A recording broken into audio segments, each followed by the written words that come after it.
Hey guys, this is another episode of What is Spread and Commission. So வீடியோக்குள்ள போறதுக்கு முன்னாடி risk and financial disclaimer பார்த்துடலாம்.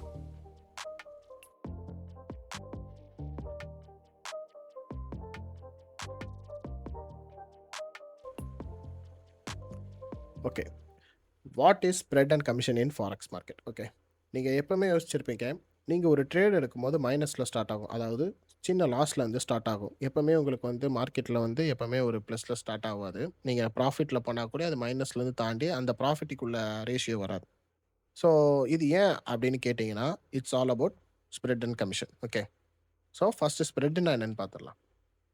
ஸ்ப்ரெட்டுனா ஒரு மார்க்கெட்டில் பிட் அண்ட் ஆஸ்க்கு நடுவில் இருக்கிற கேப்பு தான் ஸ்ப்ரெட்டுன்னு சொல்லுவோம். ஸோ இது வந்து எப்படின்னா, ஒரு புரோக்கருக்கு ஏற்ற மாதிரி அந்தந்த புரோக்கருக்கு ஏற்ற மாதிரி பிப்ஸ் நிறையா வந்து இருக்கும். ஓகே, ஸ்ப்ரெட் வந்து அந்த பிப்ஸுக்கு ஏற்ற மாதிரி இருக்கும். ஸோ ஸ்ப்ரெட்டோட வேல்யூ நம்ம எவ்வளோ இருக்குன்னு பார்த்துட்டு தான் நம்ம ட்ரேட் ப்ளேஸ் பண்ண முடியும். ஸோ மோஸ்ட்டாக அந்த ஸ்ப்ரெட் வந்து எப்போ அதிகமாகும்னா, நியூஸ் மாதிரி இந்த news time, high geopolitical டென்ஷன்ஸில் வந்து ஸ்ப்ரெட் வந்து அதிகமாக இருக்கும். ஓகே, ஸோ இப்போ நம்ம பார்க்குற அக்கௌண்ட் வந்து ஜீரோ ஸ்ப்ரெட் அக்கௌண்ட், ட்ரேடிங் வியூவில் இருக்கிற நார்மலாக இருக்கிற ஒரு பேப்பர் அக்கௌண்ட்டோட ஸ்ப்ரெட்டு.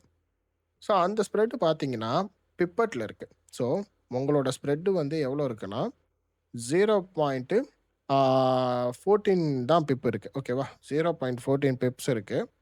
அதை வந்து நம்ம டிவைட் பண்ணும்போது கரெக்டாக பார்த்தீங்கன்னா 14 பிப்ஸில் இருக்குது. ஓகேவா, ஒரு பிப்புக்கு வந்து ஸ்ப்ரெட்டு வந்து எவ்வளோ காஸ்ட் பண்ணுவாங்கன்னா 0.0%, அதாவது $0.0 வந்து கோட் பண்ணுவாங்க. ஸோ இப்போ நம்மளுக்கு 14 பிப்ஸ் இருக்கிறனால 0.14 சென்ட்ஸு விழுகும். அதாவது நம்மளுக்கு வந்து என்ன விழுகும்னா ஸ்ப்ரெட்டோட காஸ்ட்டு விழுகும். ஃபார் எக்ஸாம்பிள், இப்போ மார்க்கெட்டு கரண்ட் ப்ரைஸ் இங்கே இருக்குது. கரண்ட் ப்ரைஸை தாண்டி மார்க்கெட்டில் இப்போ நான் ஒரு பை எடுக்கிறேன்னு வச்சுக்கோங்களேன், அது வந்து ஆஸ்கில் போய் விழுகும். ஓகேவா, மார்க்கெட் வந்து என்னன்னா பைக்கு வந்து நான் ஆல்ரெடி பேசிக் வீடியோஸ் நான் போட்டிருப்பேன் பிட் அண்ட் ஆஸ்க் பற்றி, அதை பார்த்துக்கோங்க. ஸோ இப்போ நம்ம ஒரு பை எடுக்கிறோன்னா ஆஸ்கில் போய் விழுகும், அதுவே நம்ம ஒரு செல் எடுக்கிறோன்னா பிட்டில் போய் விழுகும். கரெக்டாக? ஸோ வேரியேஷன் என்ன பார்த்தீங்கன்னா, இந்த ரெண்டுமே கரண்ட் ப்ரைஸில் விழுகாமல் ஒரு சர்டன் தூரம் தள்ளி தான் விழுகுது. ஓகேவா, அதுக்கு பேர் தான் வந்து நம்ம ஸ்ப்ரெட்டுன்னு சொல்லியிருக்கோம். ஓகே, ஸோ இதனால உங்களுக்கு ஸ்டார்டில் இனிஷியலாக எடுக்கிற எல்லா ஆர்டருமே மைனஸ் ஆகிறதுக்கு ரீசன் இது தான். ஓகே, ஸோ வேறு ஒன்றுமே கிடையாது. பை இருக்கிற இடத்துல மேலே கொஞ்சம் தள்ளி போய் விழுக்கும், செல் எடுக்கிற இடத்துலேருந்து கொஞ்சம் ஒரு ஸ்டெப்ஸ் வந்து தள்ளி போய் விழுக்கும். நீங்கள் எவ்வளோ பெரிய ஜீரோ அக்கௌண்ட்டில் இருந்தாலும் அதில் ஒரு சின்ன ஸ்ப்ரெட் இருக்க தான் செய்யும். So there is no zero spreads accounts. Okay, அதை நல்லா புரிஞ்சு வச்சுக்கோங்க. ரெண்டாவது விஷயம் கமிஷன். கமிஷன் வந்து நீங்கள் எடுக்கிற புரோக்கர்ஸ்னால் யாருன்னு பார்த்தீங்கன்னா, ஜஸ்ட் மார்க்கெட், எக்ஸ்என்எஸ், அப்புறம் வந்து இந்த ஆக்டா எஃப்எக்ஸ், இந்த மாதிரி நிறையா புரோக்கர்ஸ் இருப்பாங்க. ஓகேவா, ஸோ இந்த மாதிரி புரோக்கர்ஸ் கிட்டலாம் நீங்கள் போகும்போது அவங்க நிறைய வேரியேஷன்ஸ் அக்கௌண்ட்ஸ்லாம் வச்சுருப்பாங்க. அந்த அக்கௌண்ட்ஸில் வந்து நீங்கள் ட்ரேட் எடுக்கும் போதே கமிஷன்னு ஒன்று இருக்கும். ஓகே, இந்த கமிஷன் என்ன பண்ணுன்னா, நீங்கள் எடுக்கும் போதே ஒரு சர்டன் லாட்டுக்கு வந்து நாங்கள் இவ்வளோ கோட் பண்ணுவோன்னு சொல்லுவாங்க. இப்போ பேசிக்காக வந்து ஃபாரெக்ஸில் வந்து நீங்கள் கோல்டில் நீங்கள் ஒரு லாட் எடுத்தீங்கன்னா நாங்கள் $7 கோட் பண்ணுவோம். இதுவே நீங்கள் ஃபாரெக்ஸில் வந்து ஒரு லாட்டுக்கு நீங்கள் ட்ரேட் எடுத்தீங்கன்னா நாங்கள் வந்து $3 வந்து கமிஷன் எடுப்போம்னு சொல்லுவாங்க. ஸோ இப்போ நீங்கள் நம்ம பேசிக்காக வந்து நான் எக்ஸாம்பிள் கொடுத்துருக்கு கோல்டு. ஓகேவா, கோல்டு தான் நீங்கள் நிறையா பேர் ட்ரேட் பண்ண, நான் கோல்டு எக்ஸாம்பிளாக கொடுத்துருக்கேன். கோல்டுக்கு ஒரு லாட் நீங்கள் என்ட்ரு ஆகும்போது 3.5 கமிஷன் வந்து கோட் ஆகும். அதுவே நீங்கள் ட்ரேடை எப்போ க்ளோஸ் பண்ணுறீங்களோ $3.5 வந்து உங்களுக்கு க்ளோஸ் ஆகும். ஸோ டோட்டலாக உங்களுக்கு எடுக்கப்பட்ட காஸ்ட் வந்து கமிஷன் வந்து $7. ஓகேவா, ஸோ இந்த மாதிரி கமிஷனில் இருக்கிற புரோக்கரை வந்து நம்ம சூஸ் பண்ணும்போது நம்மளுக்கு சேஃபா, இவங்க இவ்வளோ காசு வாங்குறாங்களே நம்மளுக்கு சேஃபாக இருக்குமா, இதனால் நம்மளுக்கு வந்து ஸ்ப்ரெட் அக்கௌண்ட் பெஸ்ட்டாக கமிஷன் அக்கௌண்ட் ஸ்ப்ரெட் பெஸ்ட்டானு உங்களுக்கு கன்ஃபியூஷன் வரும். ஓகே, ஸோ ஸ்ப்ரெட்டோட கமிஷன் அக்கௌண்ட் தான் பெஸ்ட். அது ஏன் சொல்கிறேன்னா, ஸ்ப்ரெட் அண்ட் கமிஷனை வந்து நீங்கள் பார்க்கும்போது இப்போது இங்கே இருக்கிற டேபிளில் அந்த டிஃப்ரெண்ட் உங்களுக்கு டோட்டலாக நான் உங்களுக்கு சொல்லிடுறேன். ஃபார் எக்ஸாம்பிள், நான் 1 லாட்லேருந்தே உங்களுக்கு நான் சொல்லி சிம்பிளாக முடிச்சிடுறேன். ஸ்டாண்டர்ட் அக்கௌண்ட்டில் ஒரு லாட்டில் நீங்கள் எடுக்கும் போது 20 பிப் தள்ளி தான் எவ்ரி ட்ரேட்ஸ் வந்து விழுகும்.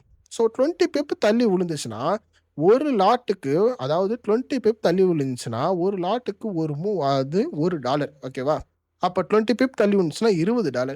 உங்களுக்கு இனிஷியல் ஸ்டேஜ்லேயே $20 மைனஸில் போய் தான் உங்களுக்கு ஸ்டார்ட் ஆகும். உங்களோட எஸ்எல்லும் பெருசாக போயிட்டு மேலே போய் ட்ரிகர் ஆகாமல் 20 பிப்பு தள்ளி போய் தான் ட்ரிகர் ஆகும். ஸோ நீங்க எடுக்கிற எல்லா ட்ரேடுமே 20 பிப்பு தள்ளி போகும்போது, டோட்டலா உங்களுக்கு $40 கிட்ட லாஸ் ஆகும். ஓகேவா? நீங்க சப்போஸ் உங்களோட எஸ்எல் இதாயிருச்சுன்னா. இதுவே நீங்க ரா ஸ்ப்ரெட் அக்கவுண்ட் எடுத்தீங்கன்னு வச்சுக்கோங்களேன். ஒரு லாட்ல நீங்க ட்ரேட் எடுக்கிறீங்க. ஒரு லாட்லயே தான் ஒரு லாட் ஸ்ப்ரெட்ல தான் இருக்கும். அதாவது ஒரு பிப்பு தான் தள்ளி போய் விழுகும். அதுவும் ரொம்ப பிப்புன்னு கூட சொல்ல முடியாது. பிப்பட்ல போய் தான் தள்ளி விழுகும். 14 பிப்பட், 15 பிப்பட் அந்த மாரி தள்ளி தான் போய் விழுகும்.